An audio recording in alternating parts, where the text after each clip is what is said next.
मैं अभिजीत, उजागर न्यूज से। कहते हैं शिक्षा और स्वास्थ्य किसी भी देश के विकास के दो स्तंभ होते हैं, लेकिन क्या हो अगर इसे व्यापार बना लिया जाए?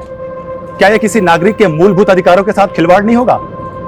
जी हां दोस्तों, कुछ ऐसा ही खिलवाड़ हुआ है सर्व कृपा हॉस्पिटल में अपनी बीवी का इलाज करा रहे भोलाराम जी के साथ। भोलाराम जी, बिल्कुल निडर होकर बताइए कि आपके साथ क्या हुआ है। साहब, ये सर्व कृपा हॉस्पिटल में लूट मची रखी है। हमारी पत्नी का इलाज यहाँ चल रहा था, लेकिन ये लोग उसको क्या वो कहते हैं वेंटिलेटर। हाँ, ये हमारी मिसिस को उस पर रखकर बोलते रहे कि वो जरूर बच जाएगी, और इतना लंबा बिल बना दिया कि हमारी जेब खाली हो गई। मतलब आपके साथ धोखाधड़ी हुई है? अरे बहुत बड़ी धोखाधड़ी हुई साहब। अभी भी ये लोग कहते हैं कि हमारे पर लाखों रुपया बकाया, अगर हम वो नहीं चुकाएंगे तो ये हमारी पत्नी की डेड बॉडी नहीं देंगे हमें। देखा दोस्तों, किस तरह इस हॉस्पिटल में एक गरीब आदमी की बीवी का लाश का सौदा किया जा रहा है। बंद कर! अरे बंद कर! अरे चल बाहर निकल बाहर! ऐसे गुंडे करके जनता की आवाज को दबाओगे? निकल बाहर! अभिजीत देख तुम्हारा कैसे पोल खोलता हूं मैं। अभिजीत, पूरे हॉस्पिटल को बर्बाद कर दूंगा मैं। चल निकल! सेफ नहीं है ये एरिया, चलना यहाँ से। यार तुझे मना किया था इतने रिस्क मत लिया कर। तू हॉस्पिटल के सामने ये स्टोरी करने से मना किया था तुझे। फुटेज मिला ना? अरे फुटेज मिल गया मेरे भाई, लेकिन तेरी जान चली जाती तो। समझता ही नहीं छोटी सी बात। अरे भैया, भैया आप आज सगाई है तुम्हारी, वहाँ लड़की वाले घर पे इंतजार कर रहे हैं और तुम अभी तक यही हो। अरे विनोद भैया, वो जरूरी ब्रेक थ्रू था, इंतजार नहीं कर सकते थे हम। तेरी होने वाली बीवी भी इंतजार कर रही है तेरा। यार राजीव, तू तो कब तक लड़कियों से भागता रहेगा? आज तो सगाई पक्की है। ले चल। मर्दों से तो कोई प्रॉब्लम है ही नहीं इसको, बस लड़कियों से ही प्रॉब्लम है। चल।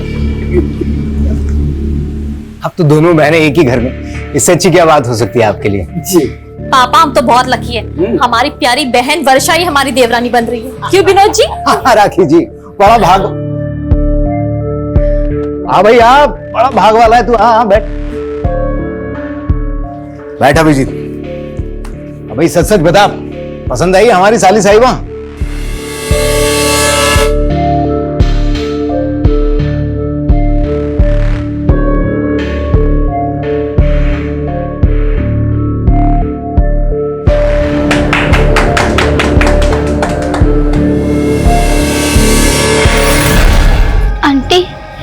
हम ये कहाँ हैं? हमें हमारे घर जाना है। आप छोड़ दोगे हमें हमारे घर?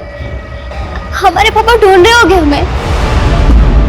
माँ, हमको लगता है कि हमें शादी वादी के लिए नहीं बने। अभी भैया भाभी के कहने पे जबरदस्ती सगाई तो कर ली, लेकिन तुम तो जानती हो ना हमारी दुविधा।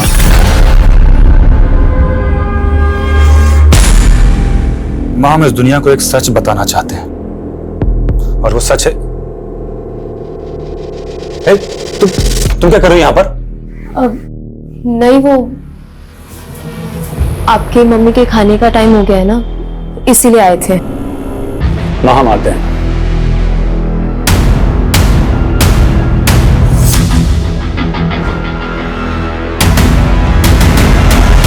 हम अक्सर सच्चाई से भागते हैं। उम्र के हर पड़ाव पर कोई न कोई एक ऐसा सच जरूर होता है जो शायद हम सबसे छुपा लेते हैं। दरअसल मैं सबको एक आईना दिखाना चाहता हूं, एक ऐसा आईना जिसे देखकर हम फैसला करें कि आज हम कहां खड़े हैं। आने वाली 15 जून को रात 9:55 पे मैं आपको ऐसे ही कड़वी हकीकत से रूबरू करवाने वाला हूं, जिससे शायद अब तक का सबसे बड़ा पर्दाफाश होगा।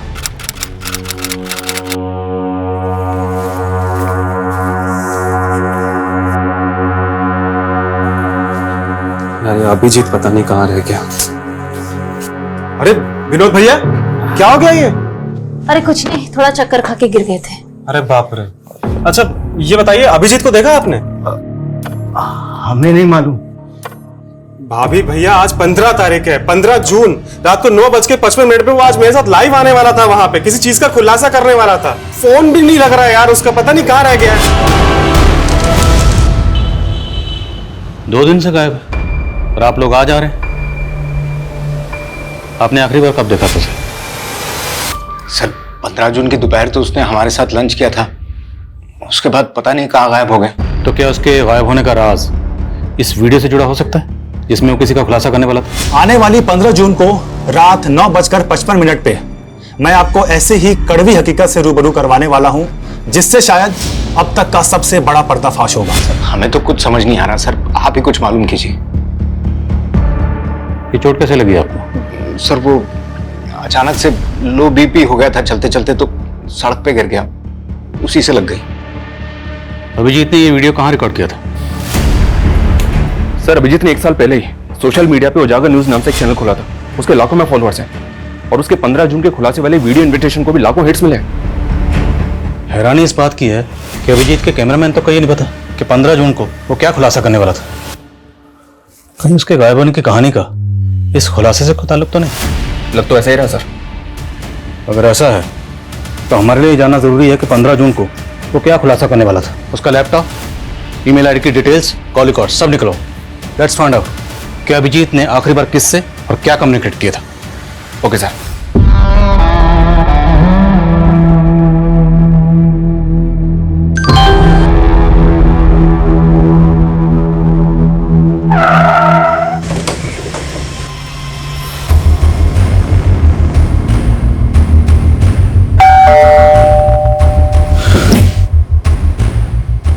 जी, हमें वर्षा जी से बात करनी है।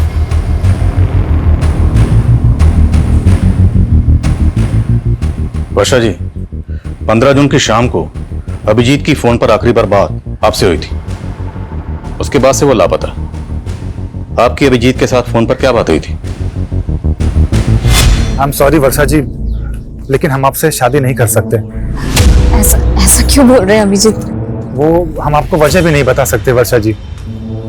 बस इतना समझ लीजिए कि इसी में आपकी भलाई है। सर ऐसा हो ही नहीं सकता, अभिजीत ने खुद शादी के लिए हाँ किया था। तो क्या आपकी साली वर्षा झूठ बोल रही है? राखी जी, आप अपनी छोटी बहन वर्षा के बारे में क्या कहेंगे?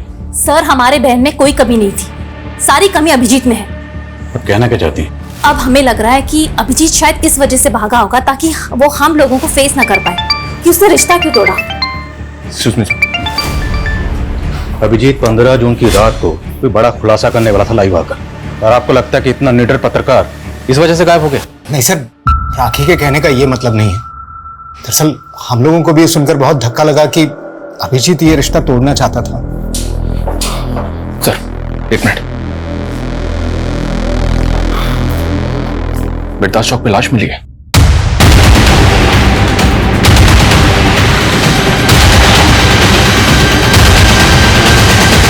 आइए सर। सर लाश बुरी तरह से जली हुई है, चेहरा भी पहचान पाना मुश्किल है, लेकिन उसकी कदकाठी अभिजीत की कदकाठी से मैच कर रही है। तो तुम्हें ऐसा लग रहा है कि अभिजीत की बॉडी है? सर अभिजीत का फोन बिरदास चौक पे ही बंद हुआ था, उसकी फैमिली से शिनाख्त करवा के देखे क्या? सर ये क्या दिखा रहे हैं सर? देखिए, हम मानते हैं कि बॉडी बुरी तरह से जली हुई है, पर हमारे लिए बॉडी की शिनाख्त करवाना बहुत जरूरी है। पर हमें इनकी बॉडी से ये चेन और ये अंगूठी मिली है। ये अंगूठी तो अभिजीत की सगाई की अंगूठी है सर, और ये चेन भी अभिजीत की है सर। ये ले, रोटी खा ले, इतना दुखी मत हो, अब यही हमारी जिंदगी है। ले खा ले, अभी बहुत सारा काम करना है।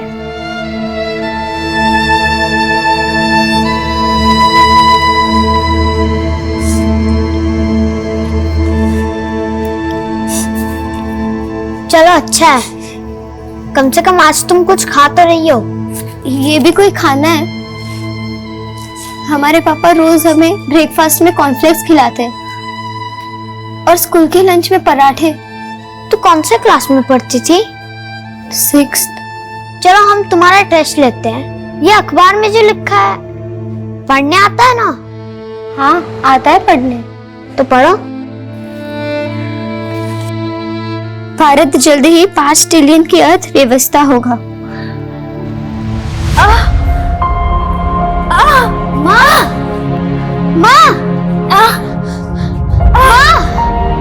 बच्चों बाहर जाओ, बहन आओ ना।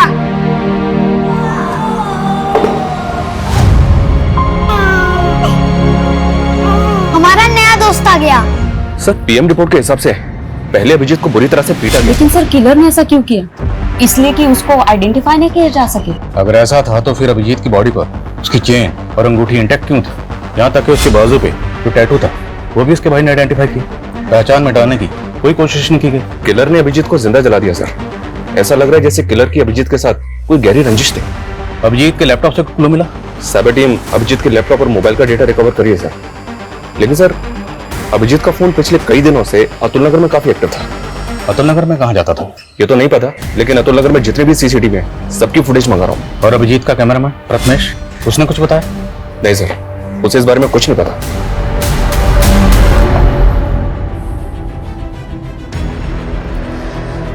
अभिजीत एक सच्चे और ईमानदार जर्नलिस्ट थे जिन्होंने अपनी जान की परवाह किए बिना हमेशा सच का साथ दिया। मैं उनका फॉलोअर ही नहीं, मैं उनका सबसे बड़ा फैन भी हूं। मैं आपसे वादा करता हूं, अभिजीत ने जो काम शुरू किया था अब उसे मैं पूरा करूंगा, चाहे उसके लिए मुझे सच्चाई ढूंढने के लिए पाताल लोक ही क्यों ना जाना पड़े, लेकिन सच्चाई को उजागर मैं करके रहूंगा। सर, 24 मई की अतुल नगर की एक फुटेज मिली है, ये देखें सर। इसमें अभिजीत लड़कियों का पीछा करता हुआ दिख रहा है। कौन है लड़की? मैं पता करवा रहा हूँ सर। लेकिन सर ये अभिजीत लड़कियों का पीछा क्यों कर रहा होगा? मेरा मतलब, एक तरफ इसकी मंगेतर का कहना है कि ये उससे शादी नहीं करना चाहता था और दूसरी तरफ इन लड़कियों के पीछे। सर, कहीं कोई अफेयर का तो चक्कर नहीं? तो ये चक्कर क्या है, ये तो इन लड़कियों से मिलने के बाद ही पता चलेगा। अभिजीत आंटी, वो अभिजीत जी आप। पुष्पा,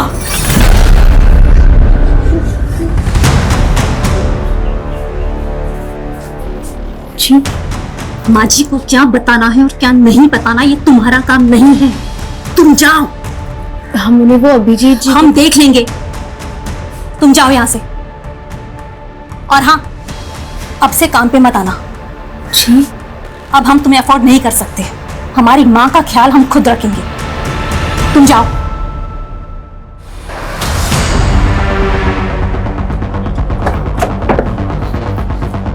अभिजीत जिन दो लड़कियों का पीछा करते हुए देखा था, वो दोनों लड़कियां इसी घर में किराए पे रहती थी सर। और ये इस घर के मकान मालिक हैं, इन्होंने ही मकान किराए पे दिया था। नाम क्या था दोनों लड़कियों का? सर, बड़ी वाली का गीतांजलि और छोटी वाली का चंचल था। दोनों सगी बहनें थी। आप कहाँ हैं? सर, वो लोग तो 10-12 दिन पहले अचानक घर खाली करके चले गए थे। रहने वाली कहाँ की थी? रेंट एग्रीमेंट में उनका नेटिव एड्रेस होगा। रेंट एग्रीमेंट तो नहीं बनाया, लेकिन हाँ, वो बिहार की रहने वाली थी। तुम लोग भी ना, हम लोग बार बार गाइडलाइन जारी करते हैं कि बिना पुलिस वेरिफिकेशन के मकान किराए पर नहीं देना, पर सुधरोगे नहीं तुम लोग। सर, गलती हो गई। लड़कियां करती क्या थी? सर, वो घरों में मेड का काम करती थी। कहाँ, किस घर में? सर, वो तो नहीं मालूम। लड़कियों के फोन नंबर तो होंगे आपके पास? सर, उनके पास फोन्स भी नहीं थे।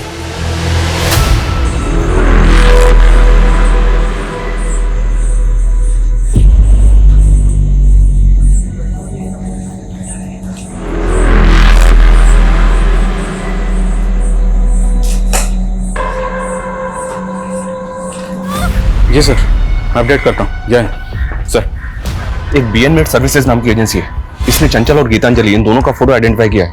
ये दोनों लड़कियां इसी एजेंसी के थ्रू काम पे लगी थी। BN agency? सर, ये लड़की गीतांजलि है और ये चंचल। ये दोनों बहनें बहुत मेहनती थी, कभी भी किसी क्लाइंट की कोई शिकायत नहीं आई। लेकिन ये बताइए कि दोनों लड़कियां अब हैं कहाँ? पता नहीं सर, अचानक से इन दोनों ने काम पे आना बंद कर दिया। क्यों? और मालूम नहीं सर।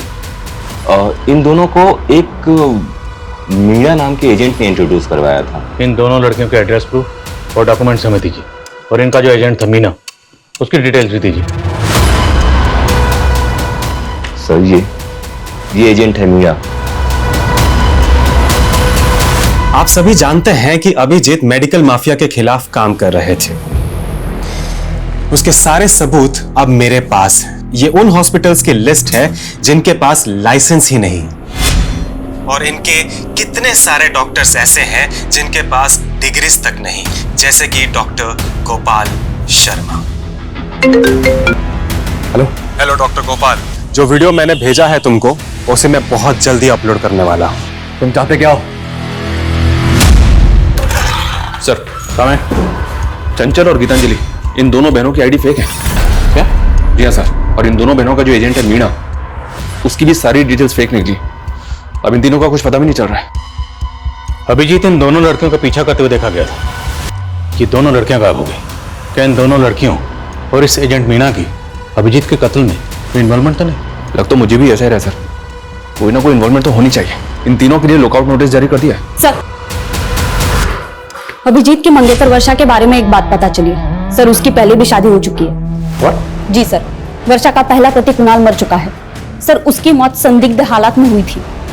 पहले शोमिता चौक पुलिस इस केस को मर्डर केस मान के इन्वेस्टिगेट कर रही थी, लेकिन उस एसयूवी गाड़ी का कहीं भी पता नहीं चला, इसीलिए उन्होंने इस केस को एक्सीडेंटल केस मान के क्लोज कर दिया।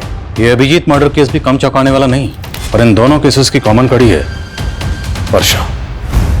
वर्षा जी, पहले आपकी शादी होती है कुणाल से और वो बड़े ही फिल्मी अंदाज से मारा जाता है। उसके बाद आपकी सगाई होती है अभिजीत से, वो भी मारा गया है। अब ये महज इत्तेफाक है, इसके पीछे की कहानी कुछ और है। आप बेकार में हमारे बेटी को परेशान करके अपना वक्त बर्बाद कर रहे हैं। अब ये तो आने वाला वक्त ही बताएगा कि किसका वक्त बर्बाद होने वाला है। बस इतना याद रखिएगा, बिना हमारी इजाजत के शहर छोड़ने की गलती मत करिएगा।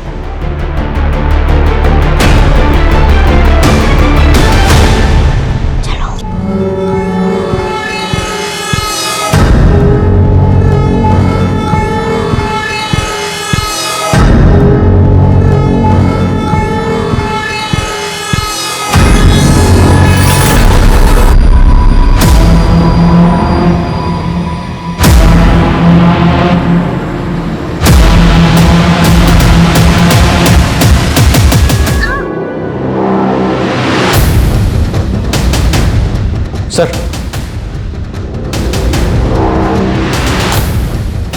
साइबर सेल को अभिजीत के लैपटॉप से एक एनक्रिप्टेड फाइल मिली थी जिसको उन्होंने डिक्रिप्ट किया, अभी सेंड किया। क्या इस फाइल में? तू तो चंचल को पहचानने से भी इनकार कर रहा था, ये सब क्या है? सर, चंचल हमारे यहाँ काम करती थी सर। हम उसे पैसे दे दे के थक गए थे, लेकिन उसका लालच बढ़ता ही चला जा रहा था। मजबूर होकर हमने सब बात अभिजीत को बता दी। उसने हमें प्रॉमिस किया कि वो हमारी मदद करेगा। कहानी अच्छी है, लेकिन सिर्फ कहानी, यह हकीकत नहीं है। हकीकत मैं बताता हूँ कि अभिजीत को पता चल गया था कि तुम उस लड़की की मजबूरी का फायदा उठाकर उसको ब्लैकमेल कर रहे हो, उसका रेप कर रहे हो। इसलिए अभिजीत उस लड़की की मदद कर रहा था और तुमने अभिजीत को रास्ते से हटवा दिया। नहीं सर, ऐसा कुछ भी नहीं हुआ सर। शर्मा, ये ऐसे नहीं समझ रहा, जरा समझाओ इसको अच्छी तरीके से। सर, गीतांजलि, चंचल और मीणा ये तीनों अभी भी ट्रेस नहीं हो पा रहे हैं, और राजीव भी इस बात को एक्सेप्ट नहीं कर रहा है कि उसने लड़कियों के साथ कुछ किया है। लेकिन हाँ सर, वर्षा को इन्वेस्टिगेट करते हुए पता चला कि उसके हाथ भी साफ नहीं है। दरअसल कुणाल की मां को अभी भी इस बात का शक है कि वर्षा ने इंश्योरेंस के पैसे के लिए कुणाल को मरवा दिया। कुछ भी साबित नहीं हुआ तो इंश्योरेंस का सारा पैसा वर्षा को मिल गया और बाद में उसने ये पैसा किसी और अकाउंट में ट्रांसफर कर दिया। किसके अकाउंट में? हाँ, वर्षा ने पैसों की मदद की थी, लेकिन इसमें गलत क्या है? क्या बहन बहन की मदद नहीं कर सकती? कैसी मदद?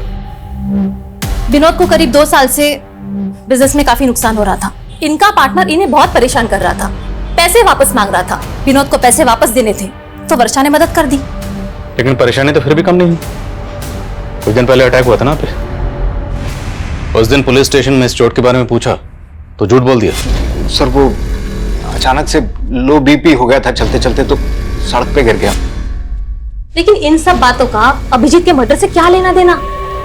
लेना देना ना हो तो ही अच्छा है, वरना लेने के देने पड़ जाएंगे। एक बात बताओ, तुमने उत्तम को पैसा तो दे दिया था ना? अब तुम भी हम पे शक कर रहे हो। अरे अगर तुमने पैसा चुका दिया था तो लोगों ने हम पे हमला ही क्यों किया? उसी के कारण जो तुमने पुलिस को बताया है। छोटा मोटा पैसा नहीं है ये, और अब तक कर्जा चुकता नहीं हुआ है। इतने के लिए लोग जान ले लेते हैं। शुक्र करो तुम अब तक जिंदा हो। सर, ये दोनों बहनें जितनी सीधी नजर आ रही हैं उतनी है नहीं। आज की दुनिया में कोई भाई या बहन अपनी प्रॉपर्टी या पैसा बिना लिखा पढ़ी के किसी को नहीं देता है, और वो भी अपनी बहन के पति के कर्ज को उतारने के लिए। विनोद के बिजनेस पार्टनर से कंफर्म करो, दोनों बहनों का कांटेक्ट अच्छे से चेक करो। तो तूने विनोद पे अटैक करवाया था? अटैक कैसा? आपको कोई गलतफहमी हुई है, और उसने कुछ पैसे लौटा भी दिए थे हमें। लेकिन उधार तो काफी बाकी है ना बीबी। वो भी निकलवा लेंगे। अटैक करवाएगा दोबारा? विनोद ने कंप्लेंट नहीं लिखवाई ना, फिर क्यों बाल की खाल उतार रहे हैं? और वो फुद्दू हमारे खिलाफ बोलने की हिम्मत भी नहीं करेगा। हाँ, हमसे बहुत बड़ा गलती हो गया। अगर हम अभिजीत को पहले ही सब कुछ बता दिए होते तो शायद वो हमें इस मुसीबत से निकाल चुका होता। ले लो, 70 लाख है इसमें। 70 लाख? ये 70 लाख तो सिर्फ आपके हुए ना डॉक्टर साहब, और आपके बाकी के नेक्सस के 70 लाख वो कौन देगा? हेलो नेताजी, एक लोकल जर्नलिस्ट मुझे धमकी दे रहा है। अगर आपकी मेहरबानी हो जाती तो। डॉक्टर साहब, हम स्वच्छ छवि वाले नेता हैं, ना तो खुद खाते हैं ना कभी किसी को खाने देते हैं। अब आपने कांड किया है, आप भुगतेंगे। लेकिन नेताजी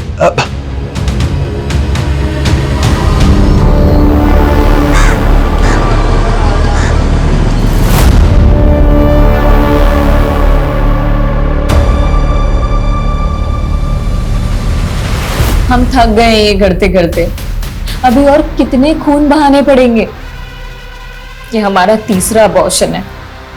न जाने तुमसे शादी करने के लिए हमें अभी कितना और इंतजार करना होगा। हम जल्दी सब कुछ ठीक कर देंगे। एक दूसरे से प्यार करते हैं। और सर, हमें पता था कि वर्षा के पिताजी हमें कभी स्वीकार नहीं करेंगे, इसलिए पहले कुणाल और अब अभिजीत खत्म कर दिया। नहीं सर, हमने ऐसा कुछ नहीं किया है। 15 जून को अभिजीत की आखिरी बार फोन पे बात तुमसे हुई थी? जी सर, हमारी बात जरूर हुई थी, पर बात कुछ और हुई थी। इस पर एक और नई कहानी। एक्चुअली सर, हम आपसे झूठ बोल रहे थे। हम किसी और से प्यार करते हैं। अरे लेकिन वर्षा, ये सब तुम हमको सगाई से पहले बता सकती थी ना। हाँ अभिजीत, लेकिन हम क्या करते, हम मजबूर थे। अभिजीत, क्या आप एक फेवर कर सकते हैं? आप खुद ही पापा को कह दीजिए ना कि आप शादी नहीं करना चाहते। लेकिन अभिजीत माना नहीं। तुम दोनों को लगा कि तुम दोनों की पोल खोल देगा, इसलिए तुम दोनों ने उसकी जान ले ली। वैसे तुम्हारे लिए किसी मासूम की जान लेना कोई बड़ी बात नहीं है। 3 अबॉर्शन तो पहले ही करा चुके हो। और तुम अपनी बहन राखी को किस बात के पैसे दे रही थी? सब उसको हमारे अफेयर के बारे में पता चल गया था। बोली कि अगर हमने उसे पैसे नहीं दिए तो वो हम दोनों को फंसा देगी। सरासर झूठ बोल रही है वो सर। अगर उसकी करतूतों के बारे में पता होता तो उसकी जान ले लेते। हमने सिर्फ विनोद का कर्जा उतारने के लिए उससे पैसे लिए थे और कुछ भी नहीं था। तो आप कहना चाहती हैं कि आपकी बहन और उसके आशिक ने मिलकर अभिजीत को मार दिया? उनकी बात वो जाने सर, हमने कुछ नहीं किया। क्या जोड़ी है दोनों बहनों की? छोटी वाली बड़ी पे इल्जाम लगा रही है और बड़े वाली छोटी पे। कोई बात नहीं, वक्त आने पर सब पता चल जाएगा किसकी कहानी सच्ची है किसकी झूठी।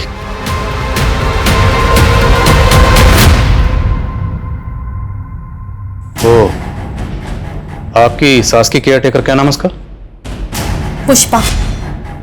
कहाँ वो? हमने उसे काम से निकाल दिया। अब हम उसे अफोर्ड नहीं कर सकते। रहती कहाँ वो? एड्रेस दीजिए। ये बात तो अभिजीत ही जानता था, हमें कुछ नहीं पता।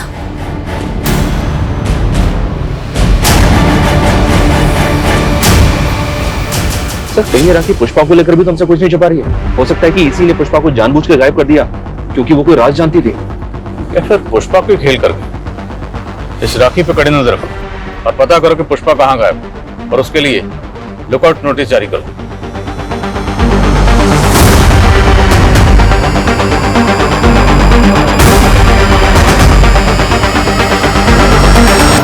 सर, छत्तीसगढ़ पुलिस से पुष्पा के बारे में एक इन्फॉर्मेशन मिली है। पुष्पा एक बागी ग्रुप की मेंबर है और कई सालों से वांटेड है। पुष्पा एक बागी थी? तो वो अभिजीत के घर पे क्या कर रही थी? दरअसल अभिजीत के लेट फादर धीरेन्द्र आनंद ने कई सालों तक एक बागी ग्रुप में काम किया है और ये पुष्पा उनकी शागिर्द थी। इंटेलिजेंस का ऐसा मानना है कि गायब होने के बाद पुष्पा यूपी में कहीं छुपी थी। मतलब वो यूपी में अभिजीत के घर पर छुपी हुई थी, और वो भी उसकी माँ की केयर टेकर बन के।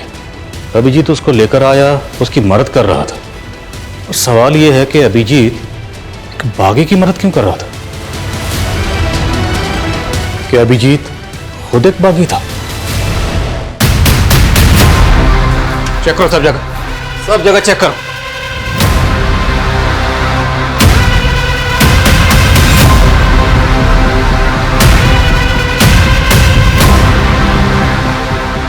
सर, बहुत गलत कर रहे हैं आप। एक ईमानदार पत्रकार की छवि के साथ में खिलवाड़ कर रहे हैं आप लोग। फिलहाल तो हम जा रहे हैं, लेकिन अगर हमें बाद में पता चला कि अभिजीत के साथ मिलकर आपने बागियों का साथ दिया था तो हम आपको नहीं छोड़ेंगे। चलो। ओए 172, चल मुंह धो ले और काम पे चल। अब यही तेरी किस्मत में लिखा हुआ है। तैयार कर ले अपने आप को इन सब चीजों के लिए। जब 135 का बच्चा बड़ा हो जाएगा ना, तुझे ही ट्रेनिंग देनी है। यहाँ पे माँ बाप हो या बच्चा, सब किस्मत के हाथों बंधे हुए हैं।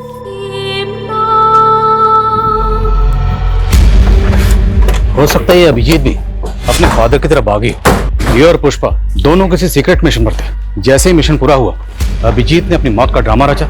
उसके बाद वो और पुष्पा दोनों गायब हो गए। और इस बात के पूरे चांसेस हैं कि अभिजीत के घर वाले भी उनके इस मिशन में शामिल हो, क्योंकि अभिजीत की बॉडी पूरी तरह से जल चुकी थी। फिर भी उन्होंने आसानी से आइडेंटिफाई कर लिया। कैसे? अब तो बॉडी का डीएनए टेस्ट भी नहीं कर सकते, अंतिम संस्कार हो चुका है। शर्मा, ये केस तो हम सॉल्व करके रहेंगे। उसके लिए चाहे हमें गड़े मुर्दे क्यों ना खाने पड़े। अभिजीत की फैमिली, दोस्त, रिश्तेदार सबके बारे में सब कुछ पता करो। Okay sir.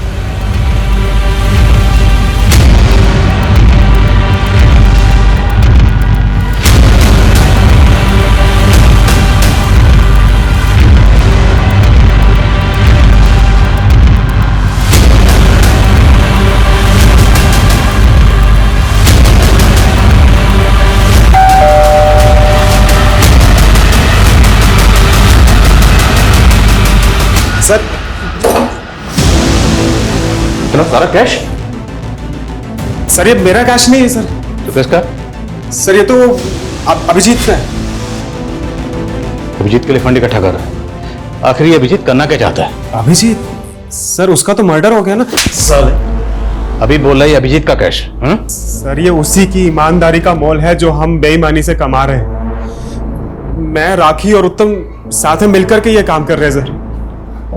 तुम्हारी छोटी बहन वर्षा का नीरज से अफेयर और तुम्हारा अपने पति के बिजनेस पार्टनर उत्तम से अफेयर। अति उत्तम। सर हमारा कोई अफेयर नहीं है। हमने सोचा था कि विनोद उत्तम के साथ बिजनेस करके सेटल हो जाएगा, लेकिन आलसी घाटा करके बैठ गया। ओ मैडम, यहाँ मैं मुनाफा या घाटा जानने के लिए नहीं बैठा हूँ। तुम तीनों ये बताओ कि अभिजीत को क्यों मारा?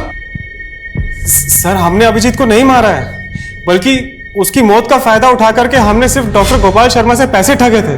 सर प्रथमेश ने हमें बताया था अभिजीत के मेडिकल स्कैम खुलासे के बारे में, तो हमने उत्तम की ताकत का इस्तेमाल किया ताकि कोई डॉक्टर हमें परेशान करे तो उत्तम संभाल लेगा। तो 15 जून की रात को अभिजीत यही खुलासा करने वाला था? नहीं सर, वो तो सच में उसने हमसे सीक्रेट रखा था। वो कुछ और बात थी और उसी की वजह से उसकी जान गई है सर। तुम तीनों को तब तक तोड़ेंगे जब तक सच नहीं कबूलोगे। नीलम, सर। डॉक्टर गोपाल की कुंडली निकलवाओ। पूरे चांसेस है कि 15 जून को अभिजीत जो खुलासा करने वाला था वो उसी डॉक्टर के खिलाफ हो। हेलो, क्या आप मुझे डिटेल्स मिल कीजिए।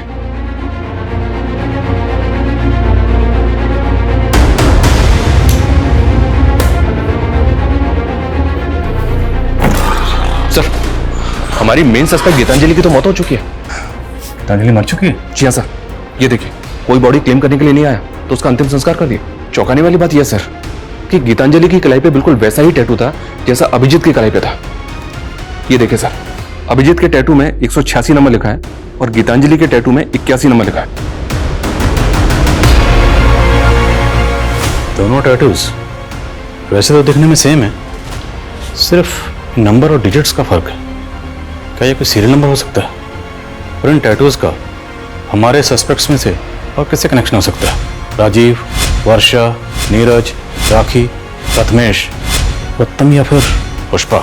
अभिजीत और गीतांजलि के बीच का कॉमन कनेक्शन है राजीव, लेकिन सर राजीव का तो कहना है कि वो इन टैटूज के बारे में कुछ नहीं जानता। पर अभिजीत की कलाई पर वैसा ही टैटू क्यों है जैसा कि गीतांजलि की कलाई पर है? गीतांजलि की बहन चंचल से इसका पता चल सकता है। चंचल तो खुद गायब है। खा लो दीदी, खाली पेट रहने से कुछ नहीं होता और हमें बहुत कुछ करना है। हमें निकलना है यहाँ से। यहाँ से कोई नहीं निकल सकता। नहीं दीदी, हम निकलेंगे यहाँ से। कोई आने वाला है हमें बचाने। तुम ना ऐसे सपने मत देखो, ये सपना कभी पूरा नहीं हो सकता। सर चंचल के बारे में हमने अभिजीत को मार्च में बता दिया था। उसके बाद अप्रैल में अभिजीत बिना किसी को बताए 20 से 25 दिन के लिए किसी असाइनमेंट पर बाहर चला गया था। हाँ, अभिजीत अप्रैल में काफी दिनों तक नहीं था और उस दौरान उसने हमको कॉल भी नहीं किया था। मार्च में वो टैटू उसके हाथ में था? नहीं, तब तो नहीं था, लेकिन जब वो वापस आया तो हमने वो टैटू उसकी कलाई में देखा। तो आपने उससे पूछा कि वो टैटू उसने कहाँ बनवाया था और क्यों बनवाया था? नहीं सर, ऐसा तो उसने कुछ नहीं बताया। सर पहले तो हमें भी अजीब लगा था, क्योंकि वैसा ही टैटू चंचल की कलाई पर भी था। नहीं, ऐसा तो नहीं कि गीतांजलि और चंचल का उन टैटू से कोई ऐसा राज जुड़ा था जो अभिजीत जानना चाहता था, इसलिए उनको पीछा कर रहा था। लेकिन सर वो ये सब जानने के लिए अपनी कलाई पे वैसा ही टैटू क्यों बनवाएगा? और ये अभिजीत अप्रैल में 20-25 दिन के लिए कहाँ गायब था? और ये सवाल अब भी वहीं का वहीं है कि वो 15 जून की रात को 9:55 पर ऐसा क्या खुलासा करने वाला था?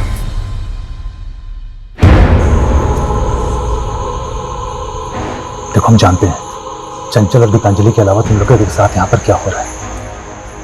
हम यहाँ की सच्चाई पता करने आए। आप हमें यहाँ से आजाद कर दोगे ना भैया?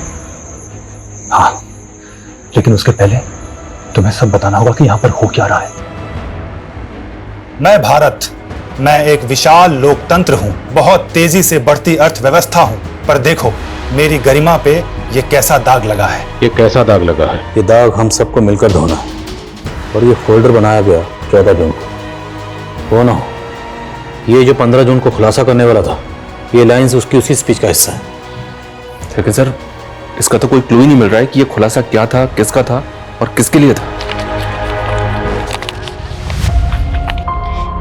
हमारा देश महान है भैया, और हम भी आजाद होंगे। बस आप जल्द से हमें लेने आ जाओ, हम आपका वेट कर रहे हैं। हमारे पास एक ऐसी चाबी है जिससे सारे ताले खुल सकते हैं, और वो एजेंट मीना। क्योंकि गीतांजलि और चंचल को डोमेस्टिक एजेंसी के लिए वही लेकर आया था। शर्मा, ढूंढो उसे। खबरों को काम पे लगाओ, जेलों में जितने भी कैदी हैं उनके बारे में पता करो। तुम्हें जो करना है करो, लेकिन किसी भी सूरत में मुझे एजेंट मीना चाहिए। Okay sir.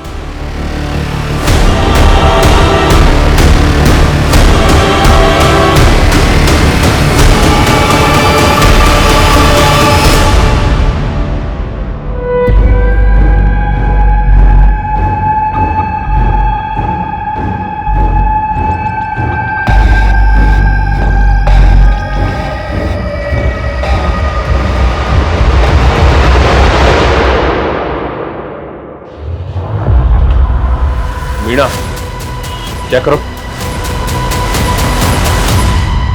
साहब, ये सब लड़के तो बंगले मजदूर हैं। इन्हें तो मैं शहर के बाहर से अपने टेम्पो में लेकर आता हूँ।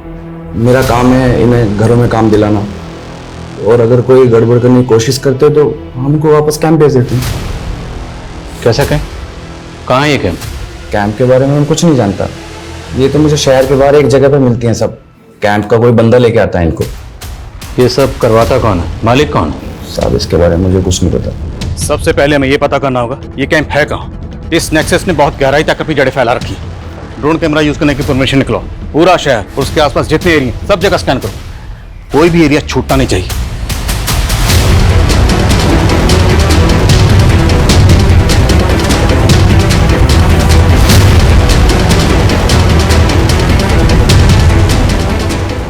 ड्रोन कैमरास की फुटेज में ये 3 जगह सस्पिशियस लग रही हैं। इनकी डिटेल्स निकलवाई सर, और इन 3 में से एक जगह ऐसी है जहां लोगों की मूवमेंट बहुत ज्यादा सस्पिशियस है। यहीं टारगेट करेंगे। पूरी फोर्स के साथ धावा बोलेंगे।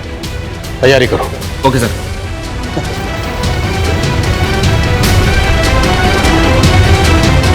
पुलिस! अरे पुलिस! अरे भागो!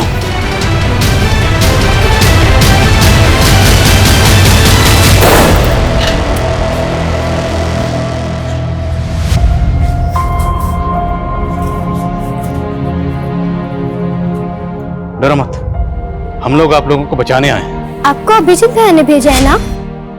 वो बोलते थे हम जरूर आजाद होंगे। हाँ बेटा, हमें अभिजीत भैया नहीं भेजा। अभिजीत भैया कहाँ है? उन्होंने कहा था हम उनके साथ टीवी पे आके जय हिंद बोलेंगे।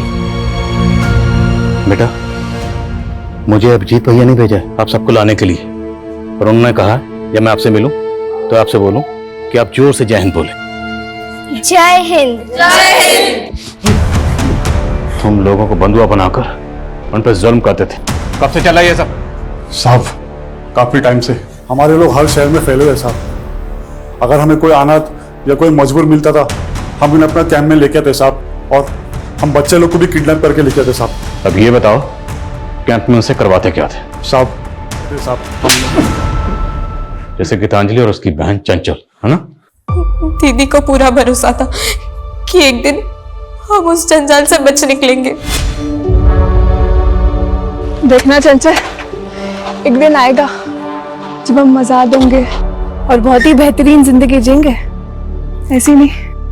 पर उसके लिए हमें कैंप से बाहर आकर घरों में काम चाहिए था, इसलिए हमने कैंप में अच्छा बर्ताव किया, उन लोगों का भरोसा जीत लिया। फिर तुमने राजीव के यहाँ काम करना शुरू कर दिया, उसको ब्लैकमेल किया। हमारी पूरी कमाई तो वो मीना ले जाता था और हमें अपनी जिंदगी शुरू करने के लिए कुछ पैसों की जरूरत थी, और इसलिए हमारे पास और कोई रास्ता नहीं था। लेकिन राजीव ने अभिजीत को सब बता दिया। हाँ, लेकिन अभिजीत भैया को ब्लैकमेलिंग से ज्यादा उस गिरोह के बारे में चिंता थी। देखो, मुझे पता है तुम लोगों के साथ क्या हो रहा है।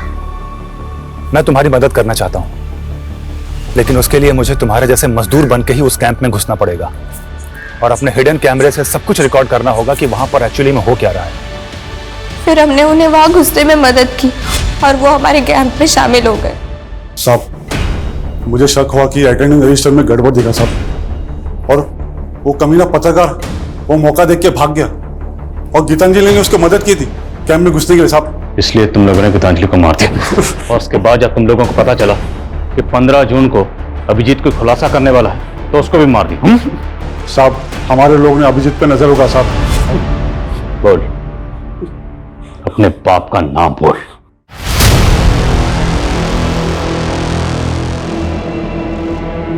धर्मेंद्र सिंह सर मीटिंग में है। सर चलो। धर्मेंद्र जैसा बड़ा नेता इस नेक्सस का मास्टरमाइंड होगा, ताज्जुब हो रहा है सर। उस फैक्ट्री में तकरीबन 150 औरत मर्द और 50 से ज्यादा बच्चों के साथ इस तरह का दुर्व्यवहार किया जा रहा था। ये जानने के बाद बहुत तकलीफ हो रही है। लेकिन सर, पुष्पा का इस गिरोह से कोई लेना देना नहीं, हालांकि वो अभी तक गायब है। सर, हमने उसकी रिपोर्ट नेशनल एजेंसी को दे दी है।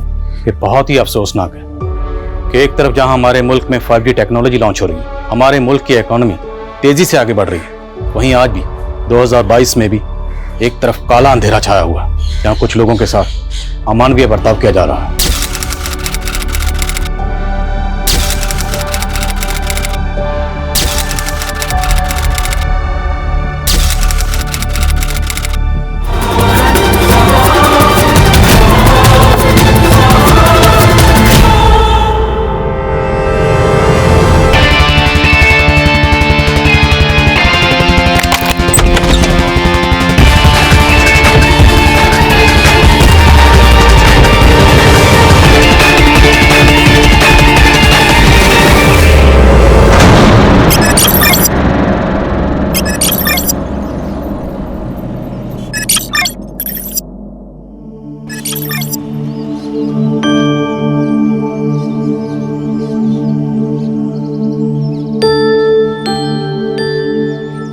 कोमल, तुम लोगों की बातें खत्म हो गई तो चले?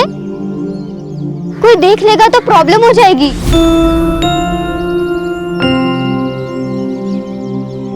तारा, तू ना बहुत डरती है।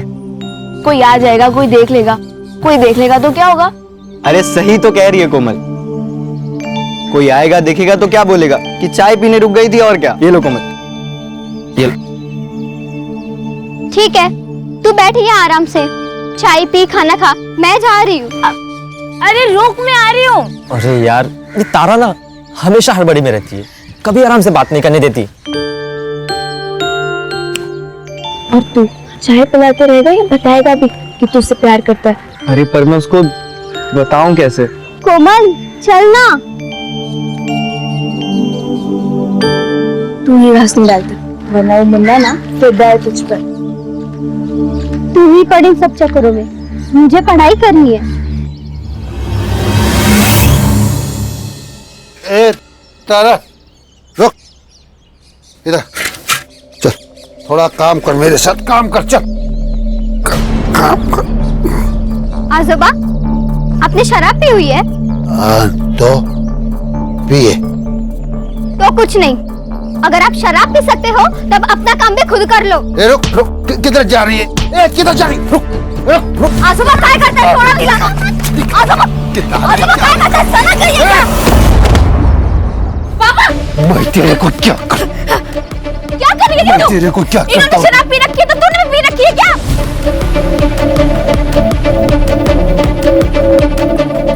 अरे आई, समझाना है ना तो अपने बाप को समझाओ। ये दारू के चक्कर में पूरे घर का नरक बना के रखा है।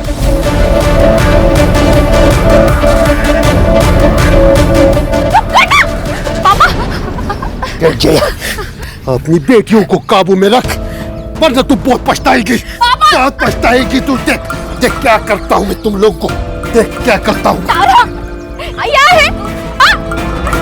जब भी घर में आती है तो हंगामा खड़ा करती है। आप मुझे क्यों बोल रही हो आई? आजोबा ने शराब पी है, आप उनसे कहो ना। तू पीने देना, तेरा क्या जाता है? देख बेटा, तू बस अपनी पढ़ाई पर ध्यान दे। आई पढ़ाई भी तो नहीं हो रही है ना। कल स्कूल में फीस नहीं देंगे तो बाहर कर देंगे। ओ हो जाएगी फीस। यदि तू गई है सरपंच जी के पास मजदूरी लाने, लेकर आएगी ना तो कल अपनी फीस भर देना। चल अभी अंदर, रोज रोज का हंगामा, तंग आ गई हूँ मैं।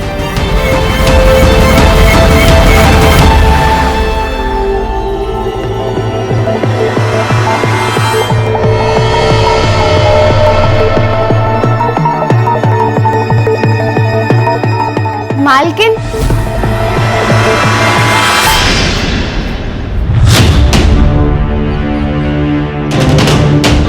अरे रितु, कैसे आई तुम? वो मालिक मजदूरी के पैसे दे दीजिए। अच्छा, ये ना, आजा आजा, देता हूं मैं।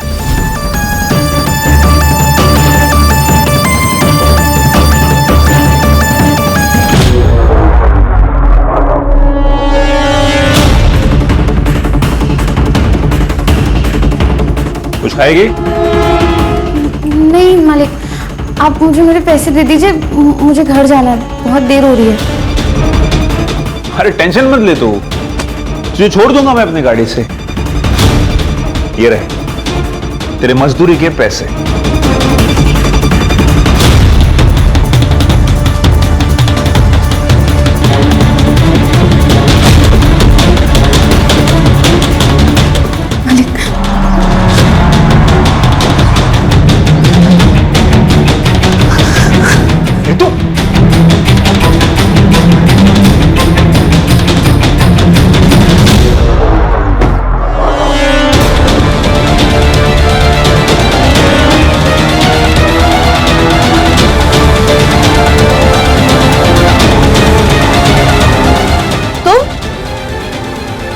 आंगनवाड़ी वाली मुक्ति की बहन है ना?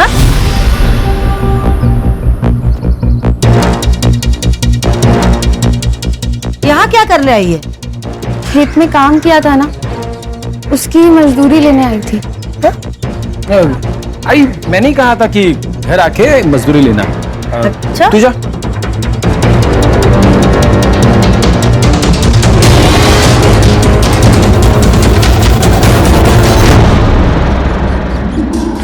जरा अभी समझ नहीं है ना, 3 महीने बाद गांव में मुखिया का चुनाव है।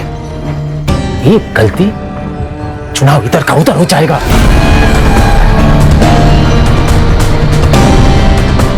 अरे कुछ नहीं होता राधा, आप खामा में टेंशन ले रहे हो।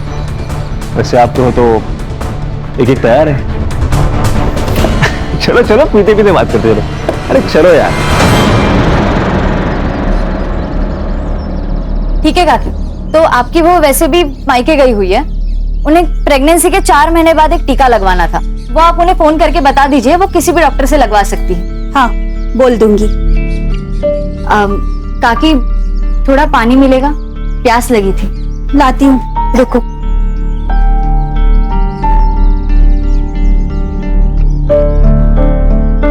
ये लो। हाँ,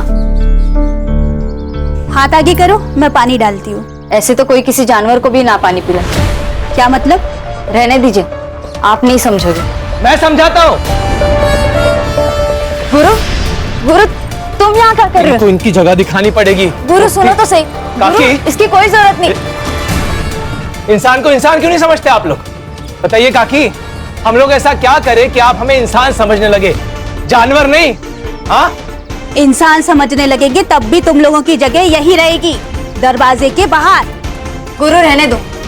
गुरु सदियों से यही चला आ रहा है, अब इन्हें हम क्या बदलेंगे? यही प्रॉब्लम है मुक्ति। प्रॉब्लम यही है कि सदियों से जो चलता आ रहा है उसे चलने दो।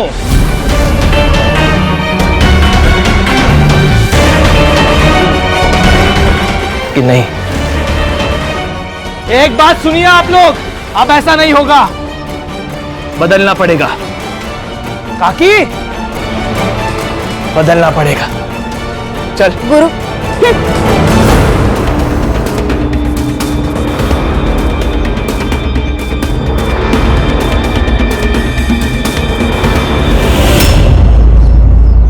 हाँ बताओ, क्या हुआ तुम्हारे साथ?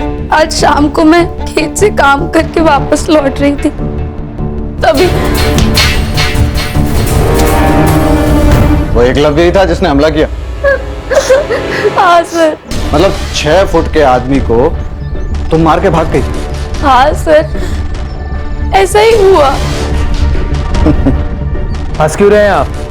ओ नेताजी, चुनाव जीते नहीं हो तुम जो सवाल पूछने लगे। ये मेरा थाना है और सवाल मैं ही पूछूंगा। लेकिन पहले आप हमारी कंप्लेंट तो लिखिए। अरे कंप्लेन तो लिख लेंगे मैडम, क्या जल्दी? और वैसे भी आप लोगों की बात सुनिए तो सामने वाली पार्टी की भी तो सुननी पड़ेगी ना। नमस्कार चंद्रकांत साहब। नमस्ते ताई, आइए। कशायत सब ठीक।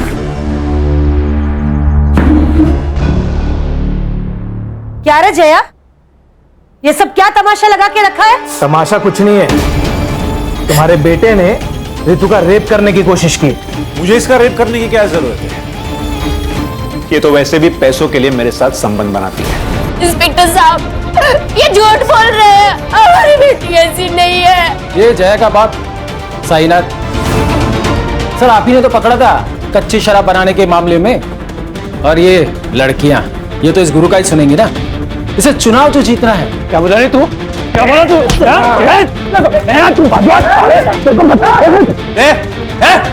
छोड़ दे, बाहर निकलो, बाहर निकलो। और तुम दोनों उठो, बाहर निकलो। लड़की से धंधा करवाती है और यहाँ पे तमाशा करती है। चल बेटा, नहीं जाएंगे। ये लोग कुछ भी बोलेंगे और आप इनकी बातों पर यकीन कर लोगे? आप हमारी कंप्लेंट लिखिए, वरना यही पुलिस स्टेशन के बाहर मैं खुद को आग लगाकर जान दे दूंगी।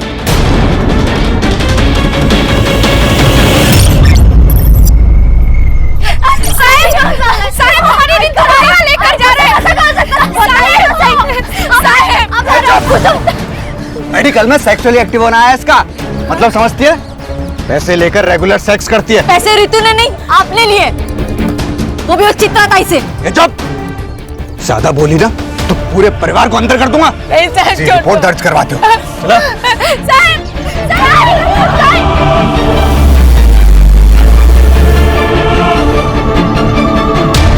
हेलो गुरु। इंस्पेक्टर साहब, अगर आप रितु के ऊपर प्रोस्टिट्यूशन का चार्ज लगा रहे हैं, आप फिक्र मत कीजिए। मेरे पुलिस स्टेशन में जिसने जो जुर्म किया है उसे उसकी सजा मिलेगी। ऐसे सजा देंगे आप? चुप। देखिए, आप लोग मिलके मामला निपटा लीजिए, वरना अगर केस हुआ तो दोनों को अंदर जाना पड़ेगा। अरे सर, हम तो केस करना ही नहीं चाहते थे। ये तो इन लोगों की जिद थी कि एफआईआर हो। अभी भी अगर कॉम्प्रोमाइज हो तो हमारी तरफ से मैटर खत्म। कॉम्प्रोमाइज? भाई किस बात का कॉम्प्रोमाइज? पैसे देकर फर्जी रिपोर्ट बनवा ली, अब पुलिस के साथ मिलकर हमें डरा रहे हो? है? क्या बोला तू? क्या बोला तू? पैसे लिए मैंने? पैसे लिए? चल निकल जा, निकल।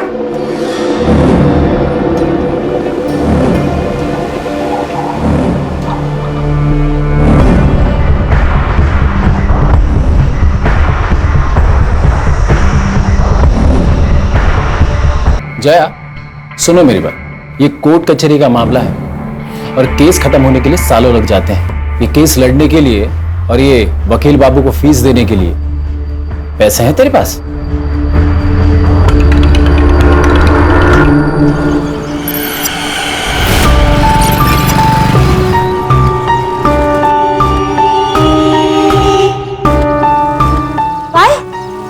कोर्ट से इस केस के लिए फ्रेश इन्वेस्टिगेशन की ऑर्डर है। रितु का मेडिकल अब बाहर से कराया जाएगा और आपको तो पता ही है कि रिपोर्ट में फिर क्या आएगा। तो तुम्हें 2 लाख किस बात के दिया हमने? हाँ, रोको ये सब। तुम कोर्ट का ऑर्डर है, मैं कुछ नहीं कर सकता। हाँ, अगर आप 2 लाख रुपए और दो तो मैं मेडिकल रिपोर्ट डिले करवा सकता हूँ। उसके बीच में आप उस फैमिली के साथ पैसे वैसे देके सेटलमेंट कर लो। एक फुट्टी कौड़ी सुद्धा नहीं देना भी कौन अला। अगर एक को भी फुट्टी कौड़ी दी तो सबके सब सर पे बैठ जाएंगे। लड़ना है ना इन लोगों को हमसे, तो अब लड़के दिखाए, मैं भी देखती हूं। इंस्पेक्टर, रिपोर्ट्स रुकवाइए। पैसे आपको मिल जाएंगे।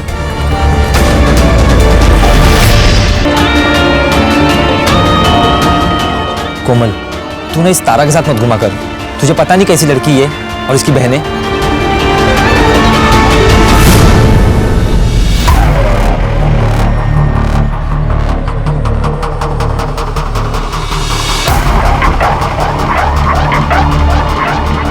ए, क्या तांजा कर रहा रे? हैं? जरा इधर आइए ना। ये जो लड़की अंदर गई उसका रेट क्या है? क्या बोला थे? वो तो गांव वाले बोल रहे थे, सब चलता है इधर।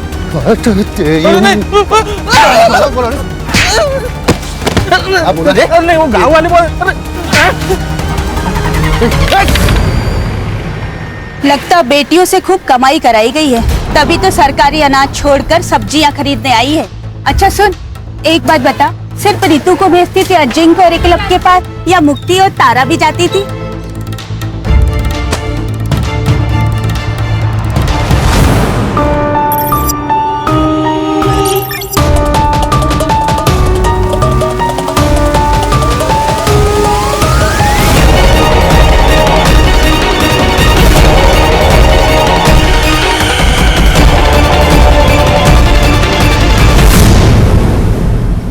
हाँ मुक्ति दीदी बोलिए। हेलो कोमल, तुम्हें तारा ने कुछ बताया? वो कहाँ गई है, किस काम से गई है? नहीं दीदी, उसने तो कुछ नहीं बोला, बस बोला काम है और चली गई। ठीक है।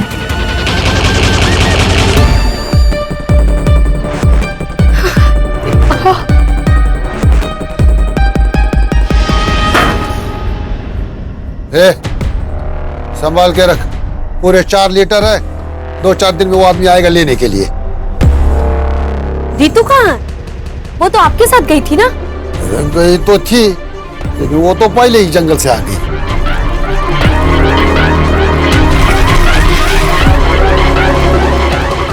आजोबा, मेरी तबीयत ठीक नहीं लग रही है, मैं जा रही हूँ।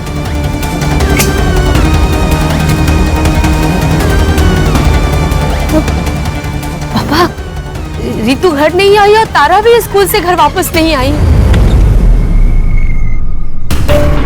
मेरा नाम मुक्ति कौरी है, मैं अम्बेवाड़े गांव से हूँ। मेरी 2 बहनें हैं, रितु और तारा, दोनों नाबालिग हैं।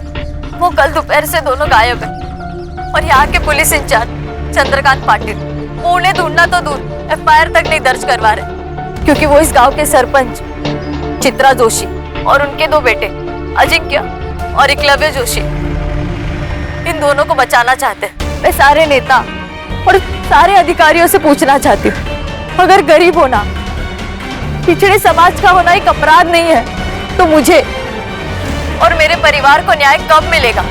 लड़कियों को गायब हुए 36 घंटे हो चुके हैं और आखिरकार इस वीडियो के वायरल होने के बाद पुलिस डिपार्टमेंट नींद से जागा है।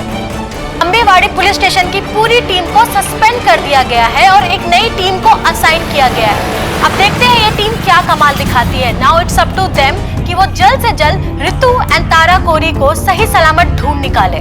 सर, ये लोकल पुलिस ने बहुत गलत काम किया इस मामले में। ना रेप अटेम्प्ट की FIR दर्ज की, ना किडनैपिंग की।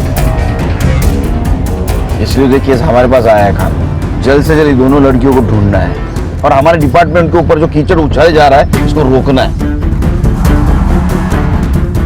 ये भीड़ क्यों है यहाँ इतनी? पुलिस प्रशासन, पुलिस प्रशासन, पुलिस प्रशासन, पुलिस प्रशासन, पुलिस प्रशासन, पुलिस प्रशासन, पुलिस प्रशासन।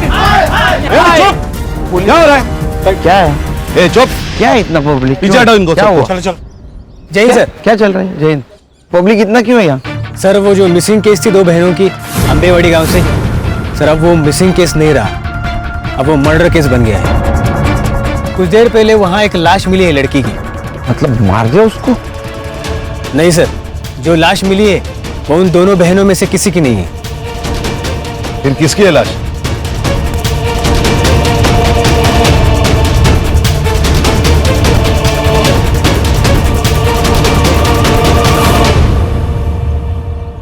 सर, इसी लड़की ने वीडियो किया था और इसका ही मर्डर हो गया। मुक्ति कोरी नाम है।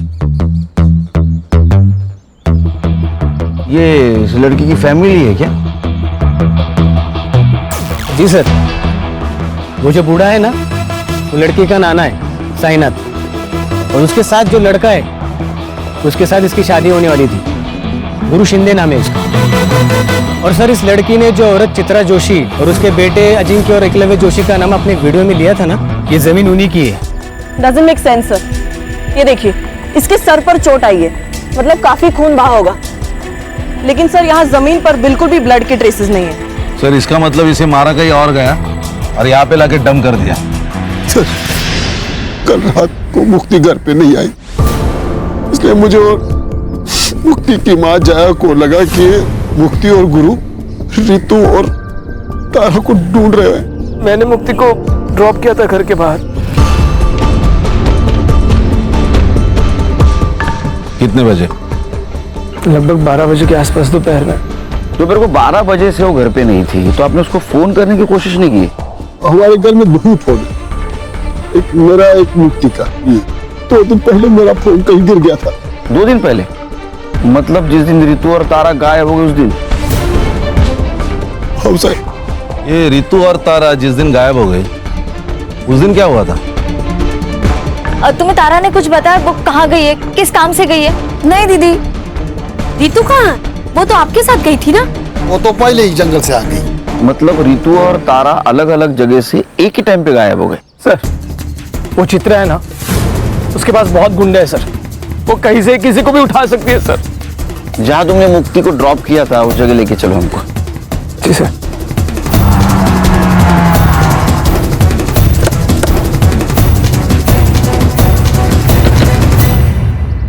सर यहीं पे मुक्ति को ड्रॉप किया था मैंने, वो सामने घर है सर, यहाँ से वो पैदल गई थी। चलो घर दिखाओ।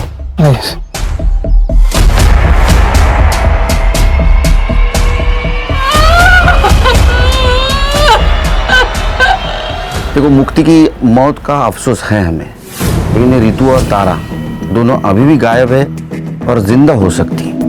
अगर आप हमारी मदद करोगे तो शायद उन्हें हम ढूंढ पाएंगे। रितु और तारा का कहीं अफेयर चल रहा था? क्या बोल रहे हो सर आप? हमें हर एंगल चेक करना होता है। तारा कोमल को बोल के निकली थी मैं काम से जा रही हूँ, और रितु साईनाथ को बोल के निकली थी मैं घर जा रही हूँ, और दोनों एक साथ निकली। तो कहीं ऐसा तो नहीं कि दोनों का एक साथ भाग जाने का प्लान था? साहब, हमारी बेटियां ऐसी नहीं थी। अच्छा, ये एकलव्य जो बात कह रहा था उसमें कितनी सच्चाई है कि रितु पैसे लेकर? साहब, पूरे गांव ने हमारा जीना हराम कर रखा, ये क्या कम था जो अब आप हम गरीब की इज्जत उछाल रहे हैं? जीना हराम करके रखा है मतलब? साहब, चित्रा और उसके बेटों ने पूरे गांव में ये फैला दिया था कि मुक्ति तारा रितु धंधा करती है। कहीं भी कोई खड़ा हो जाए तो उल्टी सीधी बातें करने लगता है। अच्छा, ऐसा किसी पे शक है आपका कि जो इस झूठ बात को सच मानता हो? सर पक्का तो नहीं कह सकता हूँ, लेकिन कई बार मैंने देखा कि एक लड़के को यहाँ चक्कर मारते हुए।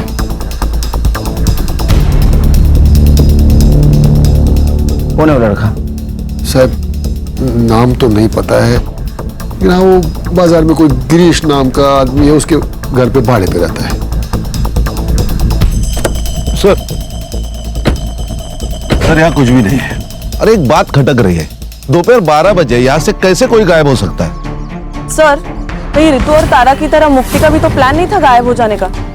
एक काम करो, तुम और संग्राम मार्केट जाओ। जी सर। और साईनाथ जिस लड़की के बारे में बता रहा था उससे बात करो। मैं और खान चित्रा के घर जाते। चल।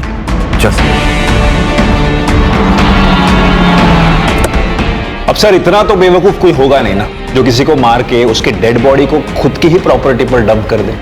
सर, ये सब हमारे खिलाफ साजिश है ताकि मेरा नाम उछले और मैं बदनाम हो जाऊं। ऐसा कोई क्यों करेगा? सर 3 महीने बाद हमारे गांव में मुखिया का चुनाव है, और ये मुक्ति जिस समाज की है 40% डिसाइडेड वोटर है, जो किसी को भी वोट देंगे तो ऑब्वियसली वो जीत जाएगा। और ये मुक्ति का मंगेतर गुरु, वो भी इस बार चुनाव लड़ने वाला है, और इसीलिए उसी ने ये रेप अटेम्प्ट का मुद्दा बहुत उठाया। लेकिन मुक्ति ने जो वीडियो बनाया है उसमें उसने तुम लोगों का नाम लिया है। मुक्ति गुरु की होने वाली बीवी थी, वो उसकी बात नहीं सुनेगी तो किसकी सुनेगी? तुम दोनों में से एकलव्य कौन है? मैं हूं सर। और रितु कह रही थी कि तुमने उसका रेप करने की कोशिश की, और तुम्हारा कहना है कि रितु पैसे लेके कोई भी काम करने के लिए तैयार होती है। हाँ तो मेरा मतलब है रिपोर्ट में भी वही है ना। अरे रिपोर्ट गया खड्डे में, उसमें कुछ भी हो, लेकिन शायद पुलिस वाले दोस्तों ने तुम्हें ये नहीं बताया कि 17 साल की लड़की नाबालिग होती है, उसके साथ सेक्स मतलब रेप, वो भी उसकी मर्जी के साथ हो या ना हो। इसलिए बेटा तुम तो जेल जाओगे।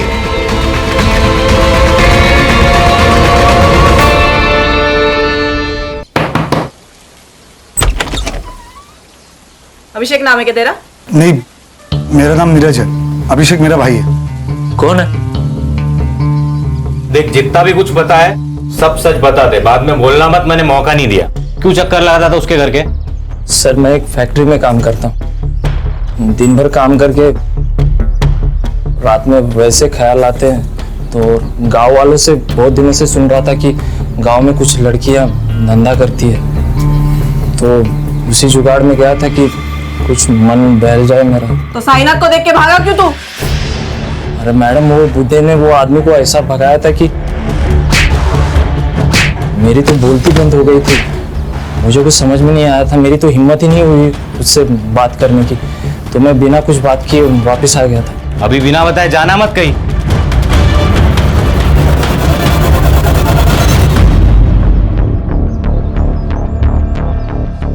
भाई हम तो फंस गए यार। ऐसे नहीं है, ऊपर वाले ने हमें टाइम दिया, जो करने आए थे वो करके जाए। रितु के रेप अटेम्प्ट को तुमने गुब्बारे की तरह उड़ाया था ना, ताकि तुम्हें इलेक्शन में फायदा हो, और मुक्ति को भी तुमने आखिरी बार छोड़ा। कहीं ये तुम्हारा रचा हुआ नाटक तो नहीं है ना? क्या प्लानिंग थी तुम लोगों की? मेरी यही प्लानिंग थी कि अपने समाज को अन्याय के खिलाफ लड़ना सिखाओ, और उसकी शुरुआत मैंने अपने घर से की है। सर, पुलिस स्टेशन से फोन था।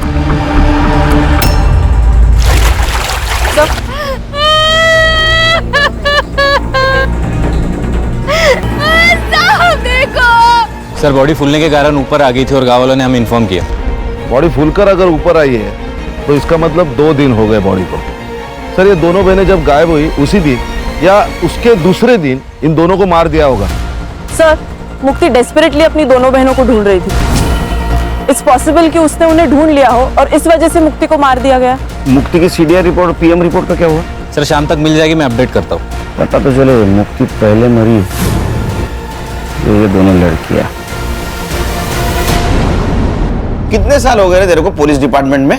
सर 7 साल। तो 7 साल में एक बात पता नहीं चली, 17 साल की लड़की नाबालिग होती है, उसके साथ सेक्स मतलब रेप ही होता है, वजह कुछ भी हो। और वो एकलव्य कह रहा था ना कि रितु के साथ वो पेड सेक्स करता है, फिर भी एफआईआर क्यों नहीं दर्ज की उसके खिलाफ? सर मैं जांच कर रहा था। किस बात की जांच कर रहा था? सर वो रितु का नाना है साईनाथ, सर वो अवैध शराब बनाता है, उसकी शराब पीकर एक आदमी मर गया कुछ महीने पहले सर, तो चित्रा ने उसकी कंप्लेन की थी। मैंने सोचा कि एफआईआर से पहले एक बार जांच कर लूं। ये कोर्ट के आदेश के ऊपर दूसरी बार मेडिकल हुआ था रितु का, तो उसका रिपोर्ट क्यों नहीं फाइल में? कैसे होगा सर, ठीक से काम करता तो होता ना। मैंने लैब में फोन किया था सर, शाम तक रिपोर्ट मिल जाएगी। कितने पैसे लिए रहे तूने चित्रा से? सर 4 लाख रुपए। तेरे 4 लाख की वजह से 3 मासूम लड़कियों की जान गई। रिपोर्ट करो इसकी हेडक्वार्टर में। सर गलती हो गई सर, अब नहीं होगा सर। हाँ लेके जाओ इसको। चल चल चल।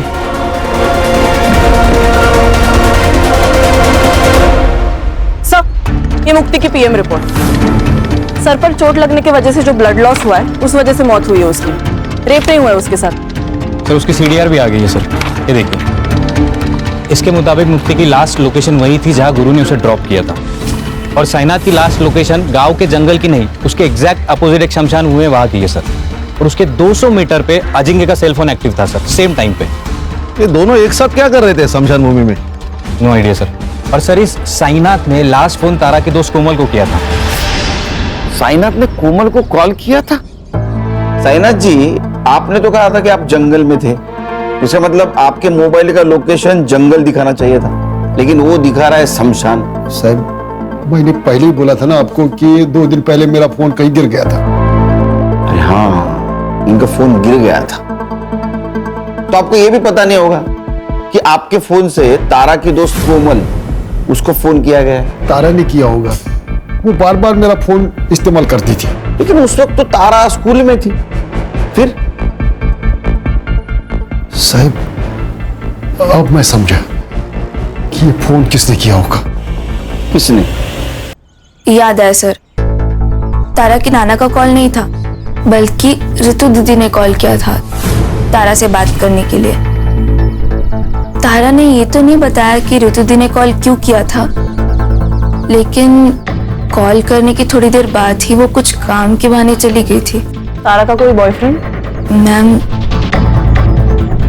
बॉयफ्रेंड तो नहीं बोल सकते, लेकिन एक लड़का था मुन्ना जो तारा को लाइक करता था। लेकिन जब ऋतु दी का केस सामने आया तो क्या बेटा, बोलो। तीनों बहनों के चर्चे पूरे गांव में है, लेकिन ये ऐसे सती सावित्री बन रही है ना, जैसे इससे सीधा कोई है ही नहीं। कहना क्या चाहता है तू? अरे मैं क्या कहना चाहूंगा, मैं तो यही बोल रहा हूँ कि अगर पैसे लेकर ये सब करना था तो मुझे भी बोल देती, थोड़े पैसे देकर मैं भी मजे ले लेता। और अबे रुक कोमल, तू लेके जा तारा को यहाँ से। इनको छोड़ूंगा नहीं, तू देख लेना। इस थप्पड़ का बदला ना मैं लेके रहूंगा।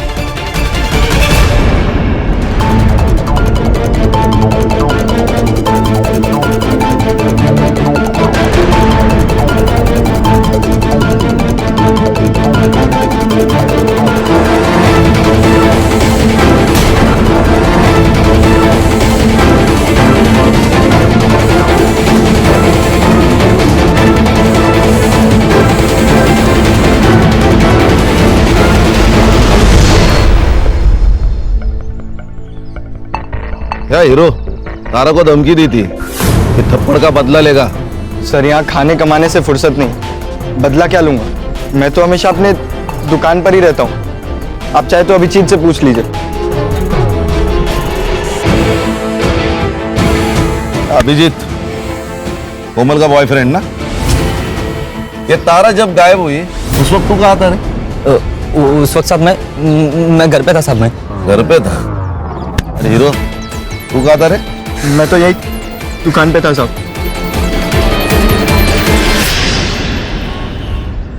सर, ये ऋतु और तारा की पीएम रिपोर्ट। इन दोनों की मौत भी पानी में डूबने की वजह से हुई है सर।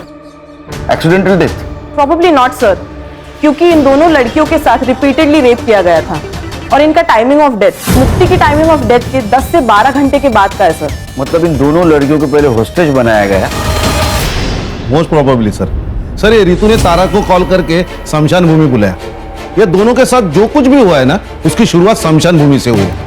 यानी खान, सवाल ये है कि ये दोनों लड़कियां अलग अलग जगह से एक ही जगह, मतलब शमशान घाट क्या करने गई थी? नहीं सर, वो भी साइनाथ के फोन में एक वीडियो मिला है सर।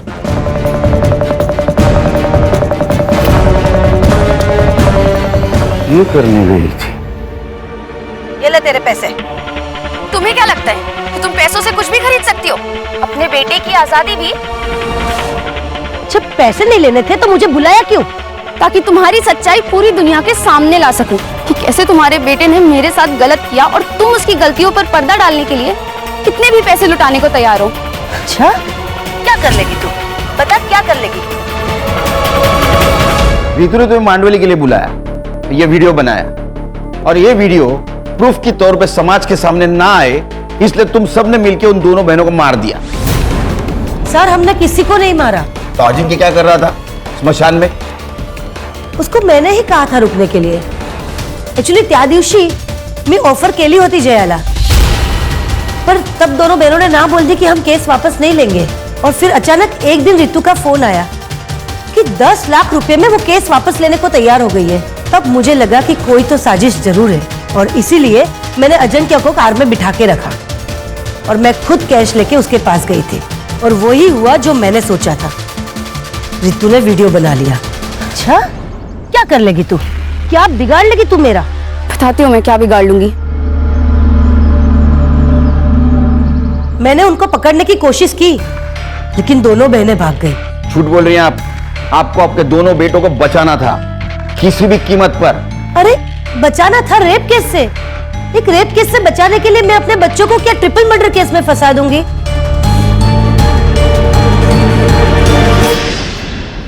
सर, एक आदमी के बारे में पता चला है सर। उसकी मौत साईनाथ ने बनाई हुई शराब पीने से हुई। कौन है? राकेश। उसकी तो मौत हो गई है सर, लेकिन उसके दोनों बेटे अब भी गांव में रहते हैं, किराए के घर में। सर, बाबा मरने के बाद 6 महीने में ये साईनाथ जेल से छूट गया। हमें उसे बस वापस जेल भेजना था। जेल भेजना था क्या ऊपर भेजना था? नहीं सर, उसे जेल भेजना चाहते थे हम लोग। बस इसके लिए उसकी भट्टी का पता लगाना जरूरी था ताकि पुलिस को उसकी भट्टी के बारे में बता सके सर। लेकिन इस बार साईनाथ ने भट्टी अपने घर पे नहीं लगाई थी सर, तो भट्टी के बारे में जानने के लिए उसके ऊपर नजर रखना जरूरी था, इसलिए हमने गांव में किराए पे घर लिया था सर। उससे बदला नहीं ले पा रहे थे, इसलिए उसका बदला लेने के लिए तुमने इन दोनों लड़कियों को मार दिया? नहीं सर। नहीं सर, बदला लेना चाहते थे सर हम, लेकिन कानूनी तरीके से सर। हाँ, गैर कानूनी तरीके से नहीं सर। संग्राम सर, बैठ।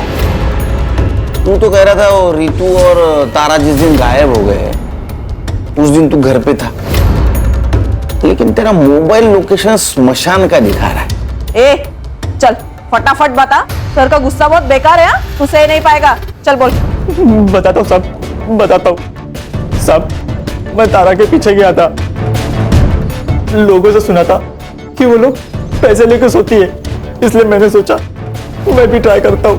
तो उसने नहीं माना, इसलिए तूने उसको मार दिया? नहीं साहब, मैं तो घर वापस आ गया था। वो लोग मिलके कुछ तो प्लानिंग कर रहे थे। वो लोग किसी की तो वीडियो बना रहे थे। मुझे लगा अगर मैं इनको कुछ बोलूंगा कि ये लोग मेरी वीडियो ना बना ले, इसलिए साहब बिना कुछ बात किए मैं वहां से लौट आया। मैं सच बोल रहा हूँ, मैंने कुछ नहीं किया साहब, मैंने कुछ नहीं किया साहब। सब वो कार वाले लोग ने कुछ किया होगा। कौन सी कार? साहब, जब मैं वापस लौट रहा था, लौटते वक्त मैंने एक कार देखी, वो शमशान की ओर जा रही थी। कौन थे कार में? उतना मैं देख नहीं पाया, लेकिन कुछ इलेक्शन के स्टिकर्स लगे हुए थे कार पे। ये थे क्या? नहीं। ये? हाँ मैडम, ये था। सर ये? इसके पास तो कोई कार नहीं है। कार इसके पास नहीं है, इसके दोस्त के पास। एक मिनट।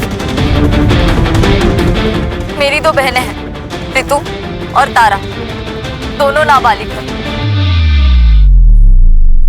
वकील बाबू, तुम्हारी गाड़ी स्मशान भूमि के स्पॉट हुई और उसमें मुक्ति के ब्लड के ट्रेसेस भी मिले।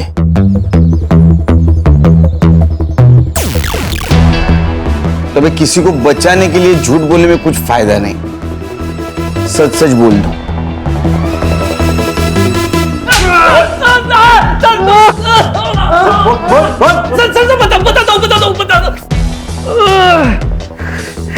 बोलो। हमने सबको नहीं मारा सर। रितु के केस की वजह से मेरे इलेक्शन कैंपेन को बूस्ट मिल गया था सर, और उस केस में कुछ था नहीं सर, जल्दी खत्म हो जाता, और इलेक्शन को अभी 1 महीना बाकी था। इसलिए सुधीर ने मुझे एडवाइस किया कि अगर इलेक्शन को गरमाए रखना है तो इस केस को बड़ा करना पड़ेगा, और हमने वही किया।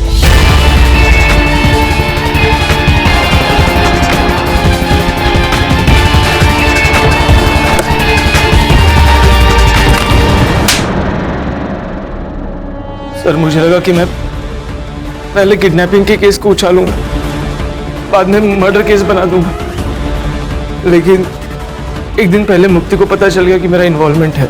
कैसे पता चला? सर, जल्दबाजी में तारा का स्कूल बैग कार में रह गया। झूठ मत बोलो गुरु, ये बैग तारा का ही है, और अगर तुम मुझे सच नहीं बता रहे हो कि ये बैग तुम्हारे कार में कैसे आया, तो अभी क्या अभी जाके पुलिस स्टेशन में सब कुछ सच बताऊंगी कि ये सब तुमने ही किया है। मुक्ति, बात सुन। मुक्ति को मैंने चित्रा के बाग में फेंक दिया ताकि वो लोग फंस सके, और बाद में तारा और रितु को मार दिया।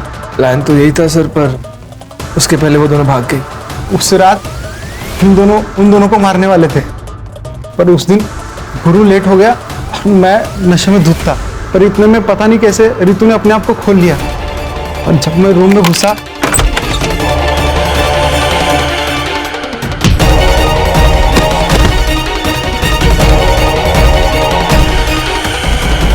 मैं जब तक अपने आप को संभालता वो भाग चुकी थी।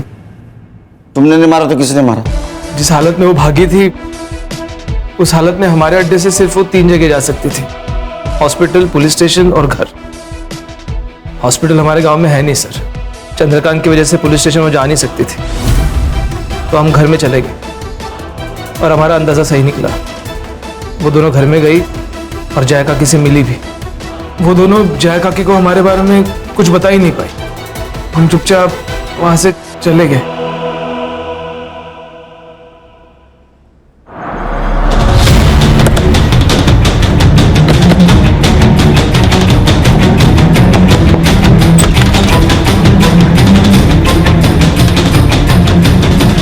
एक बार झूठे केस में रितु का नाम आने पर पूरे गांव वालों ने उसका जीना हराम कर दिया था, और जब उसके साथ सही में बलात्कार हुआ तो ये कौन मानता साहब कि वो दोनों अपने बलात्कारी को नहीं जानती थी। मेरी बेटियों की जिंदगी बर्बाद हो चुकी थी। अगर वो जिंदा रहती तो ये गांव वाले और समाज उसकी जिंदगी को नरक से भी बदतर बना देते, और ये ना मैं बर्दाश्त कर पाती और ना मेरी बेटियां। इसलिए मैंने अपनी बेटियों को जिंदगी के नरक से आजाद करने का फैसला ले लिया था। माई, ये कहाँ आ गया माई? हॉस्पिटल तो उधर है ना? बताती हूँ।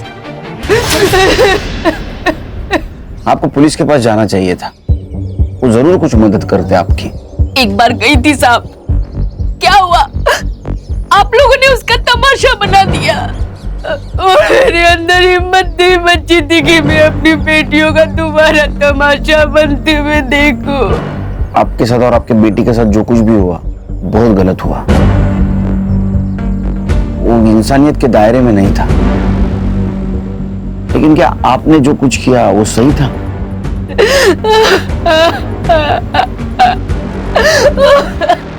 सर, सिर्फ इसलिए कि कोई हमारे जाति धर्म का नहीं है, हम उसके साथ इतना गंदा बर्ताव कैसे कर सकते हैं? सर, इतना टॉर्चर कि उन्हें जिंदा रहने से ज्यादा मरना आसान लगने लगे। बदलाव एक रात में नहीं आता, छोटे से बदलाव के लिए बार बार कोशिश करनी पड़ती है। हल्की सी ठोकर से हार मानकर कोशिश बंद नहीं करनी चाहिए। समाज को समझाना चाहिए, उन्हें बताना चाहिए, कोशिश करती रहनी चाहिए। देखो, एक ना एक दिन अपना समाज जरूर बदलेगा, हम बदलाव लाएंगे।